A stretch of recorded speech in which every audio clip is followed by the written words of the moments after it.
Hello and once again welcome back to NEET decoded. So in this video हम क्या करते हैं कि एक नीट 2023 का क्वेश्चन टेकअप करते हैं और उसको डिस्कस करेंगे और उससे एसोसिएटेड कॉन्सेप्ट को अंडरस्टैंड करते हैं। So let's start. तो देखते हैं क्वेश्चन क्या है। So the question is statement 1, the forces generated transpiration can lift a xylem sized column of water over 130 meters height. And statement 2 है transpiration cools leaf surfaces sometimes 10 to 15 degrees by evaporative cooling. So in the light of the above statements, choose the most appropriate answer from the options given below. ठीक है, तो options क्या है? Both statement 1 and statement 2 are correct. Both statement 1 and statement 2 are incorrect. Statement 1 is correct, but statement 2 is incorrect. And fourth option हमारा है कि statement 1 is incorrect, but statement 2 is correct.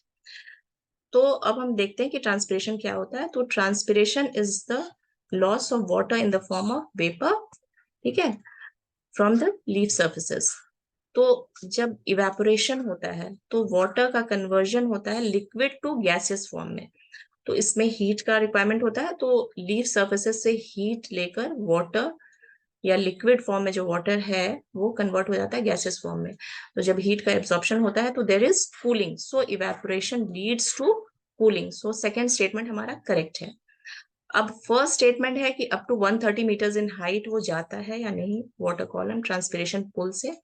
तो इसमें क्या होता है कि जब ट्रांसपिरेशन पुल इस वाटर कॉलम पे लगता है, अब ये वाटर कॉलम बनता कैसे है? वाटर का एब्जॉर्प्शन हुआ, जाइलम टिश्यू में वाटर प्रेजेंट है, एक कंटिन्यूअस कॉलम ऑफ वाटर बनता है क्योंकि adhesion and cohesion forces water molecules पे लग रहे हैं। कोहेजन फोर्सेस है जब सिमिलर मॉलिक्यूल्स के बीच अट्रैक्शन होता है, जैसे वाटर मॉलिक्यूल्स का आपस में अट्रैक्शन है, तो that is cohesive forces. Adhesive forces क्या है?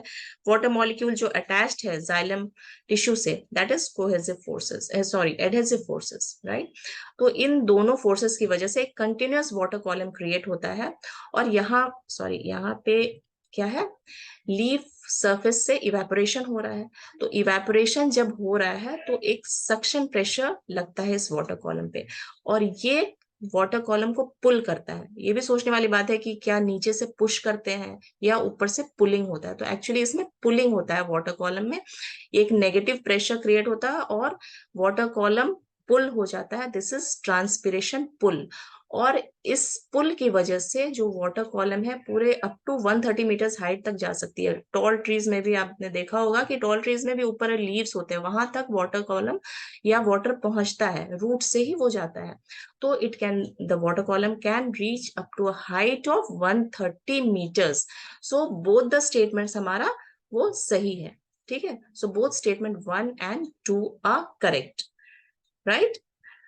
So keep watching for more such videos. Keep watching NEET Decoded, and for more practice test papers आपको लॉग इन करना होगा learn.brigadme.com में। वहां पे CBSE 10th 12th ओलंपियाड के क्वेश्चंस, फ्री टेस्ट सीरीज और IIT के भी क्वेश्चंस हैं, जहां पे आपको एम्पल प्रैक्टिस मिलेगा और काफी डिटेल एक्सप्लेनेशंस भी हैं with useful tips and tricks.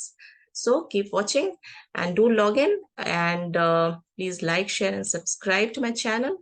Thank you once again for watching.